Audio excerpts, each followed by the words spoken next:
दोस्तों इस वीडियो के अंदर हम बात करेंगे इंटरजनरेशनल इक्विटी के बारे में। इंटरजनरेशनल इक्विटी क्या होती है और उसका क्या एग्जाम्पल होता है, इसको हम लोग देखेंगे। तो देखो, इक्विटी का क्या मतलब होता है। इक्विटी का मतलब होता है समानता, और इंटरजनरेशनल का मतलब होता है कि हर एक जनरेशन, जैसे कि हमारे ग्रैंड पेरेंट्स, उसके बाद में हमारे पेरेंट्स, देन हम, एंड हमारे आगे आने वाली जनरेशन। तो वही क्या होगा, इंटर जनरेशनल, यानी कि हर एक जनरेशन। तो हर एक जनरेशन में एक समानता होनी चाहिए। अब इसका क्या मतलब हुआ दोस्तों, कि जैसे सपोज दैट कि जो भी हम करंट में नेचुरल रिसोर्सेज यूज़ कर रहे हैं, नेचुरल रिसोर्सेज में बहुत सारी चीज़ें आ जाती हैं, जैसे पेड़ पौधे हो गए, ठीक है, लकड़ियाँ हो गई, और पेपर्स हो गए, और वाटर हो गया, फॉसिल फ्यूल्स हो गए, कोल हो गया, है ना, कोयला वगैरह। तो ये सारी चीज़ें जो भी होती है नेचुरल रिसोर्सेज के अंदर आती हैं। और अगर सपोज दैट कि ऐसा जनरेशन, यानी हमने उसको बहुत ज़्यादा इस्तेमाल कर लिया, हमने बहुत ज़्यादा उनको बिना ध्यान इस चीज़ को कंसीडर करे कि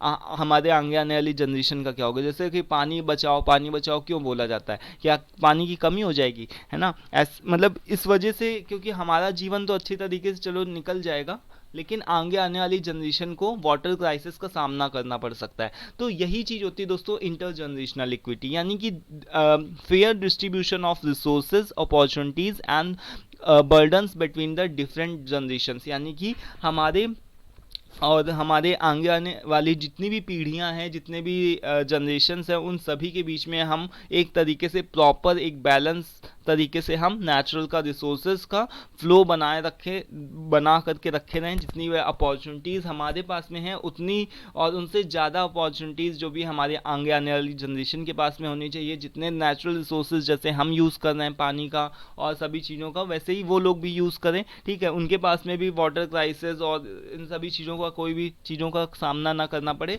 तो हमको इस चीज़ को कंसीडर करके ही काम करने चाहिए, ठीक है।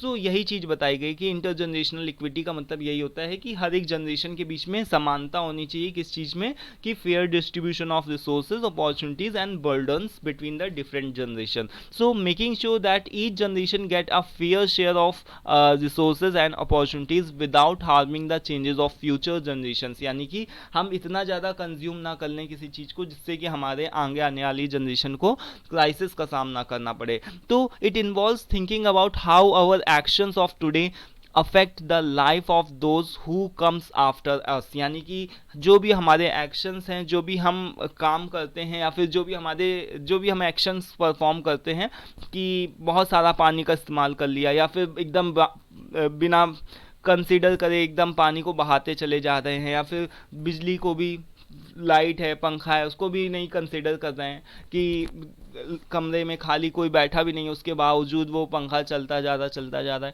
ना। तो ये सारी चीज़ें क्या है दोस्तों, यानी कि हम यानी पावर का कंजप्शन कर रहे हैं बिना थिंकिंग के, वाटर का कंजप्शन कर रहे हैं बिना सोचे समझे। तो इससे हमारे आगे आने वाली जनरेशन को क्राइसिस का सामना करना पड़ेगा। तो हमको इस चीज़ को कंसीडर करना चाहिए, क्योंकि भगवान ने हमको सारी चीज़ें दी हैं, तो ये हमारी रिस्पॉन्सिबिलिटी है कि हमको कंसीडर करना चाहिए ये सारी चीज़ों को। और जब कमरे में कोई ना बैठा हो और पानी का इस्तेमाल कर रहे हो, तो थोड़ा सा सोच समझ करके ही करो, ठीक है, क्योंकि हमें भी क्राइसिस का सामना करना पड़ सकता है और हमारे आगे आने वाले बच्चों को भी क्राइसिस का सामना करना पड़ सकता है। तो यहाँ पर एक छोटा सा एग्जांपल बताया गया है कि जैसे फॉसिल फ्यूल्स होते हैं, जैसे कोल हो गया, ऑयल हो गया और नेचुरल गैसेज हो गए। तो if any generation consume these resources excessively without considering the needs of future generation or investing in alternative energy sources, it can lead to uh, environmental digression, climate change and resources deflection, यानी कि बहुत सारे चीज़ों का सामना करना पड़ेगा हमारे आगे आने वाली जनरेशन को, अगर हम कोई भी नेचुरल रिसोर्सेज को बिना कंसीडर करे हुए